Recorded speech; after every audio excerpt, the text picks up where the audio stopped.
Hi friends. పగతో రగిలిపోయే ఒక ప్రేమ జంట 'డకాయిట్'. సో, ఈ టీజర్ రీసెంట్‌గా అయితే రిలీజ్ చేశారు. 'అడివిశేష్' అండ్ 'శృతి హాసన్' కాంబోలో వస్తున్న ఈ మూవీ.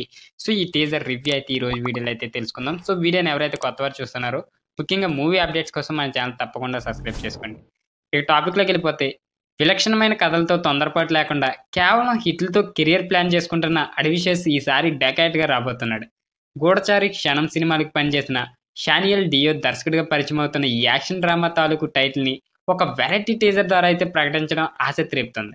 ఇక అన్నపూర్ణ స్టూడియోస్ నిర్మాణ భాగస్వామ్యంలో సుప్రియ యార్లగడ్డ నిర్మిస్తున్న ఈ భారీ చిత్రంలో శృతి హాసన్ హీరోయిన్‌గా అయితే నటిస్తుంది.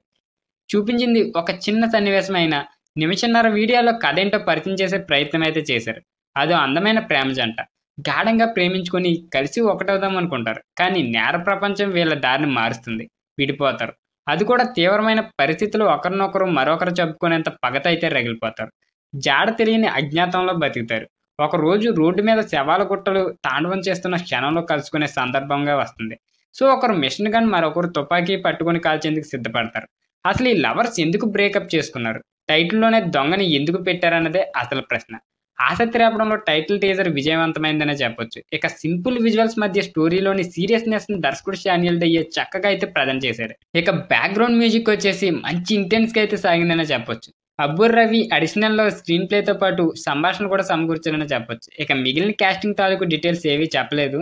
2024లో 'గూఢచారి 2'తో పాటు 'డకాయిట్'గా రాబోతున్న 'అడివిశేష్' పక్కా ప్లానింగ్‌తో ఒకే సంవత్సరం 2 భారీ చిత్రాలతో ప్రేక్షకులను పలకరించబోతున్నాడు. ఇలా ఎంతమంది ఈ టీజర్‌ని చూసారో కింద కామెంట్ రూపంలో తెలియజేయండి. వీడియో నచ్చితే తప్పకుండా లైక్ చేయండి. ఇలాంటి మూవీ అప్డేట్స్ కోసం మన ఛానల్ తప్పకుండా సబ్స్క్రైబ్ చేసుకోండి.